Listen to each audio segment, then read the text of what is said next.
தாம் அணிந்து கொண்டு கழற்றிய எலுமிச்சம்பழ மாலையை காட்டி, இதோ எலுமிச்சம்பழம் இருக்கிறது, இதற்கே 4-5 பிரயோஜனம் இருக்கிறது. தெய்வீக சக்திகளை ஆகர்ஷிக்கும் சக்தி இதற்கு இருப்பதால் தான் மாலையாக கோத்து அம்பாளுக்கு போடுகிறோம். நாங்கள் வியாச பூஜை பண்ணும்போது குரு பரம்பரைக்காரர்களில் ஒவ்வொருவரையும் ஒரு எலுமிச்சம்பழத்தில்தான் ஆவாகனம் செய்கிறது. இந்த பழத்திற்கே நம்முடைய நல்ல எண்ணத்தை இன்னொருவருக்கு பாய்ச்சவும், திருஷ்டி தோஷங்களை போக்கவும், அவருக்கு சௌபாக்கியங்களை உண்டாக்கவும் ஒருவிதமான சக்தி இருக்கிறது. அதனால்தான் ஒரு பிரமுகரை பேட்டி காணப் போனால் எலுமிச்சம்பழம் எடுத்துக்கொண்டு போய் கொடுப்பது. இதுவே வாய்க்கு புளிப்பாக அதிலேயே ருசியாக இருப்பதால் தான் ரசம், ஊறுகாய் அதையே போட்டு பிசைந்து சாதம் என்று பண்ணி சாப்பிடுகிறோம். மருந்தாகவும் பித்த சமனி, பித்தம் முற்றி பைத்தியமே ஆனால் கூட கொஞ்சம் சரி பண்ணுகிற சமனி என்று உபயோகிக்கிறோம். கடைசியாக செப்பு, வெள்ளி பாத்திரம் எலுமிச்சையால் தேய்த்து சுத்தம் பண்ணுகிறோம். திவ்ய சக்திகளை ஆகர்ஷிப்பதற்கும் பாத்திரம் தேய்ப்பதற்கும் எங்கேக்கு எங்கே இருக்கிறது? அப்படித்தான் ஒரே சப்த சக்தியும் ரொம்ப தெய்வீகத்தில் இருந்து ரொம்ப சௌக்கியம் வரை பலனை செய்கிறது. நானாக இது வேண்டும் அது வேண்டும் என்று ஒன்றும் கேட்கவில்லை. எனக்கு எது நல்லது என்று நீயாக நினைத்து தருகிறாயோ தா, அல்லது ஒன்றும் தராவிட்டாலும் சரி, இந்த பாராயணத்தில் இருக்கும் ஆனந்தத்திற்காகவே பண்ணுகிறேன் என்று இருப்பதுதான் உத்தமம். ஆனாலும் நாம் இன்ன பலன் வேண்டும் என்று கேட்டாலும் கொடுக்கிறாள். இப்படி பலப்பிரதமாக ஸ்லோகங்கள் இருப்பதில் ரோக நிவர்த்திக்கானவையாகவும் அங்கங்கே இருக்கின்றன. சர்வரோக நிவர்த்தி என்பதாக எல்லா ரோகங்களும் தீர சில ஸ்லோகங்கள் இருக்கின்றன. தவ வதன சௌந்தர்ய லகரி என்று வருகிற 44வது ஸ்லோகத்திற்கு கூட அந்த பலன் சொல்லப்பட்டிருக்கிறது. அது தவிர நேத்திர ரோகம், ஆறாத ரணங்கள், குறிப்பாக வயிற்றில் அல்சர் என்பது இந்த நாளில் சர்வ வியாபகமாக உள்ள நரம்பு வியாதிகள், இன்னும் டயாபெட்டிஸ், ருமாட்டிசம், கீல் வாயு, தப்பு வியாதிகள், மேகம் என்பது ஊமைத்தனம், இவையும் இன்னும் பல வியாதிகளும் நிவர்த்தியாகவும் தனித்தனி ஸ்லோகங்கள் இருக்கின்றன. கண், காது இரண்டிலும் ஏற்படும் ரோகங்கள் தீர ஒரு ஸ்லோகம் இருக்கிறது. ஸ்லோகம் 52. அதில் விசேஷம் என்னவென்றால், உன்னுடைய கண்கள் காது வரை நீண்டிருக்கின்றன. கதே கர்ணாபியர்ணம் இமே நேத்ரே என்று இந்த ஸ்லோகத்தில் வருகிறது. ஸ்ரோத்ரம் வரை நீண்டது அம்பாளின் நேத்திரம் என்று நினைத்தாலே ஸ்ரோத்தம், நேத்திரம் இரண்டின் ரோகமும் தீர்வதாக சப்த சக்தி இருக்கிறது. இங்கே சப்தார்த்தத்திற்கும் ஸ்லோக அர்த்தத்திற்கும் இப்படி ஒரு சம்பந்தம் தெரிகிறது என்றால், இன்னொரு ஸ்லோகத்திலும் ஸ்லோகம் 58 இந்த இரண்டையும் சொல்லியிருந்தாலும் பலன் சகல ரோக நிவாரணம் என்று எல்லா வியாதி நிவர்த்தியுமாக இருக்கிறது. அங்கே நேத்திர ஸ்ரோத்திரங்களோடு கூட அவற்றுக்கு நடுவேயுள்ள பாலி என்ற இடத்தையும் சேர்த்து சொல்கிறார். கண்ணுக்கும் காதுக்கும் இடைப்பட்ட அந்த பகுதியை பார்த்தால் மன்மத தனுஷ் மாதிரி இருக்கிறது.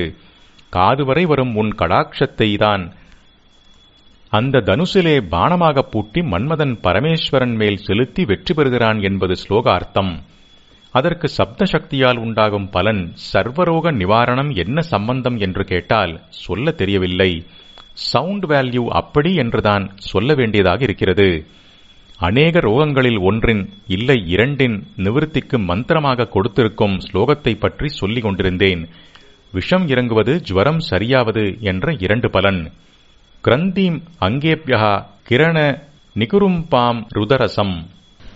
தன்னுடைய அவயவங்கள் எல்லாவற்றில் இருந்தும் அமிர்த ரசத்தையே கிரணங்களாக வெளிவிடும் ஒரு மூர்த்தியாக அம்பாளை தியானிக்க வேண்டும். ஹிமகர சிலா மூர்த்திமிவ. அப்போது அவள் என்ன கலர் என்றால் சந்திரகாந்த கல்லின் கலர். சந்திரகாந்த கல்லின் கலர் என்ன? ஒரு கலரும் இல்லாத ஸ்படிகத்துக்குள்ளே சந்திரிகை டால் அடித்தால் எப்படி இருக்கும்? அந்த கலர் இல்லாத கலர், பரிசுத்தமான குளிர்ச்சி உள்ளதான பிரகாசம் உள்ளதான ஒரு கலர் இல்லாத கலர். சந்திரகாந்த கல்லில் வடித்தெடுத்து தன்னுடைய உடம்பு முழுவதில் இருந்தும் அமிர்த கிரணங்களை பொழிகிறவளாக அம்பாளை தியானிக்க வேண்டும். பனியை பெருக்கும் சந்திரனின் ஒளியில் உருகும் ஒரு கல்லின் நிறத்தில் இருந்து கொண்டு அமிர்தத்தை ஒவ்வொரு மயிர்காலாலும் ஒரு ரஷ்மியாக அம்பாள் வெளியிட்டுக் கொண்டிருக்கிறாள் என்று இப்படி நினைத்தாலே எத்தனை ஹிதமாக தாப சாந்தியாக இருக்கிறது. இப்படி தியானம் பண்ணிக்கொண்டே இருப்பவனிடம் அமிர்தத்தின் தன்மை உண்டாகிவிடுகிறது. அமிர்தம் எதற்கு ஆப்போசிட்? விஷத்திற்கு தானே. அதனால் இவனை சர்ப்பம் முதலியவற்றின் விஷம் பாதிக்கவே பாதிக்காது. விஷம் என்கிறபோது ஆப்போசிட் அமிர்தம் என்றால், அந்த விஷத்தை உடைய சர்ப்பம் என்கிறபோது அதற்கு ஆப்போசிட் கருடன். பாம்பு இருவித உருவகம். கருடன், மயில் இரண்டையுமே பாம்பின் பரமசத்ரு என்பது. மகாவிஷ்ணு கருட வாகனராகவும் சுப்பிரமணிய சுவாமி மயில் வாகனராகவும் இருக்கிறார்கள். வேடிக்கை என்னவென்றால், அதே மகாவிஷ்ணு பாம்பின் மேல் படுத்துக் கொண்டிருப்பவராக இருக்கிறார். சுப்பிரமணியரோ அவரே நாகராஜா என்றும் இருக்கிறார்.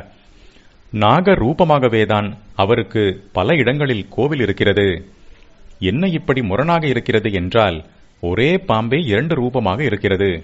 மூலாதார குண்டலினியாக அது தூங்கும் நிலையில் உள்ள மனுஷர்களுக்கு காம பிரவிற்த்தியே இருக்கிறது. அவர்களுக்கு கொஞ்சம் நஞ்சமுள்ள பிராணசக்தியும் காமத்திலே வெளியேறி விடுவதால் அங்கே அந்த கெட்ட பாம்பாக, விஷப்பாம்பாக சொல்கிறது. இந்த விஷத்தை தான் கருடனும் மயிலும் அழித்து விடுகிறது. விஷமான காம பிரவிற்த்தி போன பிற்பாடு அந்த குண்டலினி பாம்பே சகசிராரத்திற்கு ஏறினால் அமிர்தத்தை கொட்டுகிறது. அங்கே நல்ல பாம்பாக, நல்ல பாம்பு என்றால் கோப்ரா இல்லை, நல்ல குணமுள்ள பாம்பாக ஆகிவிடுகிறது. மூலாதாரத்திலே தூங்குகிற போது பிராணசக்தியை வீரியமாக வெளியிலே சிதற வைப்பது, சகசிராரத்திலே அதையே அமிர்தமாக்கி உள்ளுக்குள்ளே பரவ வைப்பது. காமத்தினால் வீரியம் உண்டாவது தெரிந்த விஷயம். அப்படி இருக்கும்போது யோகத்தினால் அது அமிர்தமாகிறது என்றால் மாத்திரம், அந்த யோகத்தை பண்ணி பார்க்காமலே நம்ப மாட்டோம் என்றால் எப்படி? வீரியம், பிரஜோற்பத்தி லோகத்திலே நன்றாக தெரிகிற நிதர்சனமான விஷயமாக இருக்கிறது. ஆனால் யோகேஸ்வரர்கள், யோக சித்தர்கள் என்று பல பேரை சொன்னாலும் யாருக்கும் இந்த மாதிரி அமிர்தம் பெருக்கெடுத்து சிரஞ்சீவியாக ஆனதாக தெரிய காணோமே. எல்லோரும் 300-400 வருஷம் என்று இருந்ததாக சொல்பவர்களும் கூட அப்புறம் செத்துப்போய்த்தானே இருக்கிறார்கள். ஆகையால் அமிர்தப் பொழிவை எப்படி நம்புவதாம்? இப்படி கேட்டால், இந்த அமிர்தத்திற்கும் காயத்தை சில காலமும் சாகாமல் இருக்க பண்ணுகிற தேவாமிர்தத்திற்கும் வித்தியாசம் உண்டு. தேவாமிர்தம் சரீரத்தை சிரஞ்சீவியாக காப்பாற்றிக் கொடுப்பதோடு சரி, அதற்கும் ஆத்ம அபிவிருத்திக்கும் ஆத்ம அனுபவங்களை உண்டாக்குவதற்கும் ஒரு சம்பந்தமும் இல்லை. தேவாமிர்தம் என்று சொல்லப்படுவதான க்ஷீராப்தியில் இருந்து கடைந்தெடுத்ததான அமிர்தம் மருந்து மாதிரி ஒன்றுதான். சரீர ரட்சணை மட்டும் சிறகாலத்திற்கும் பண்ணும் உசந்த மருந்து. அவ்வளவுதான். சரீரத்திற்கு உள்ளே இருப்பதை, சாரீரகம் என்று சொல்லப்படுகிற ஆத்மாவை ரட்சிப்பதில் அதற்கு ஒரு சக்தியும் கிடையாது. அமிர்தத்தை சாப்பிட்ட தேவர்கள் என்ன ஞானியாய்விட்டார்களா என்ன? இல்லையோ, ஒரே சுகபோகம், இந்திரியார்த்தமான சுகபோகம் என்றுதானே அவர்கள் போயிருக்கிறார்கள். மனுஷர்களுக்காவது இந்த போக அனுபவத்தில் இந்திரிய நஷ்டம் ஏற்பட்டு பலகீனமும் ஜரையும் மூப்பும் உண்டாவதால் போதும் சனியன் என்று வைராக்கியம் ஏற்பட இடம் உண்டாகிறது. தேவர்களுக்கு இப்படி ஆரோக்கிய ஹீனமும் ஏற்படாமல் அவர்கள் நிர்ஜரர்களாக, மூப்பற்றவர்களாக இருப்பதால் அவர்கள் போகானுபவத்தில் இருந்து மீண்டு வைராக்கியத்திற்கு போக வழியே இல்லை. இப்படி சிற்றின்பத்திற்காக காய சிரஞ்சீவித்துவம் உண்டாக்குகிற அமிர்தம்தான் குண்டலினி சித்தியில் ஏற்படுமென்றால், நிஜமான யோகி எவரும் அதன் கிட்டேயே போயிருக்க மாட்டார்கள். அவர்கள் யோகம் பண்ணுவது பேரின்பத்திற்காக அல்லவா? அதிலே அத்வைத சித்திக்கு முந்தினபடியான ஆனந்தத்தை தருவதே சகசராமிர்தம். சரீரம் உள்ள மட்டும் அதை நல்ல பலத்தோடு, காந்தியோடு, நோய் நொடி இல்லாமல் ரட்சிக்கிற சக்தியும் அதற்கு உண்டானாலும், அதைவிட முக்கியமாக திவ்யானந்தத்தை பொழிவதற்கே அது ஏற்பட்டது. ஞானி சரீரத்தையும் லோகத்தையும் மாயை என்று அடியோடு நிராகரணம் பண்ணுவது போல சாக்த யோகி பண்ண மாட்டான். அம்பாள் லீலை, அவளுடைய சக்தி விலாசம் என்று பார்ப்பான். அதனால் அவன் இஷ்டப்படுகிற வரை சரீரத்திலே இருந்து கொண்டு லீலையை பார்க்கும் சக்தியையும் இந்த அமிர்தம் தரும். இருந்தாலும் 300 30,000 30 லட்சமோ வருஷம் ஆனபின் அவனுக்கும் அத்வைத ஆசை வந்து ஐக்கியமாகிவிட வேண்டும் என்று தோன்றும். அப்போது சரீரமும் போய்விடும். நல்ல பாம்பு, கெட்ட பாம்பு 2 சொன்னேன். ஒன்று அமிர்தப் பாம்பு, மற்றது விஷப்பாம்பு. விஷப்பாம்பை தான் சுப்பிரமணிய சுவாமியின் மயிலும் மகாவிஷ்ணுவின் கருடனும் அழிப்பது.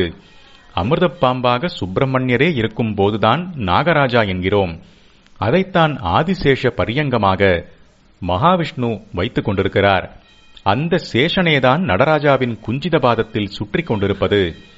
அதோடு அவருடைய பரம பக்தரான பதஞ்சலியாக வந்து யோக சாஸ்திரம் கொடுத்தது. அவர் குண்டலினி யோகத்தை குறிப்பிட்டுச் சொல்லாவிட்டாலும் யோகத்தினாலே எழும்பும் குண்டலினியும் சர்ப்பமாகவே இருக்கிறது. மயில் கருடன் மாதிரி பாம்புக்கு இன்னொரு ஜன்ம சத்ரு கீரிப்பிள்ளை. அதற்கு நகுலம் என்று பெயர். நகுலேஸ்வரி என்று அம்பாளுக்கு ஒரு ரூபம் உண்டு. மகாராணியாகிய லலிதாம்பாளுக்கு மந்திரியாயிருக்கும் மந்திரினி என்கின்ற சியாமளாம்பாளின் ஒரு பேர் அது. மாதங்கி என்பதும் அவளைத்தான். மந்திரி என்றாலும் அந்த ராணியம்மாள் இவளுக்கு தன்னுடைய அதிகாரம் சக்திகள் அவ்வளவையும் கொடுத்திருக்கிறாள். நான் பக்தானுகிரகம் மட்டும் என போர்ட்போலியோவை வைத்துக் கொள்கிறேன். நீயே ஹோம் மினிஸ்டராக என் திரைலோக்கிய ராஜ்யத்தை நிர்வாகம் பண்ணிக்கொண்டிரு என்று கூட அப்பப்போ இவளிடமே அதிகாரம் முழுவதையும் அவள் கொடுத்து விடுவது உண்டு. மந்திரினி ஞஸ்யத ராஜ்யதூஹு, ராஜ்யபாரத்தை மந்திரினிடம் ஒப்படைத்தவள் என்றே இதனால் அவளுக்கு லலிதா சகஸ்ரநாமத்தில் ஒரு பெயர் சொல்லியிருக்கிறது. ராஜ மாதங்கி என்றே அந்த மாதங்கியை சொல்வது. மதுரையில் மீனாம்பிகையாக இருப்பவள் அவள்தான். அவளைத்தானே அங்கே ஆட்சி அதிகாரம் செலுத்தும் ராணியாகவும் சொல்கிறோம்.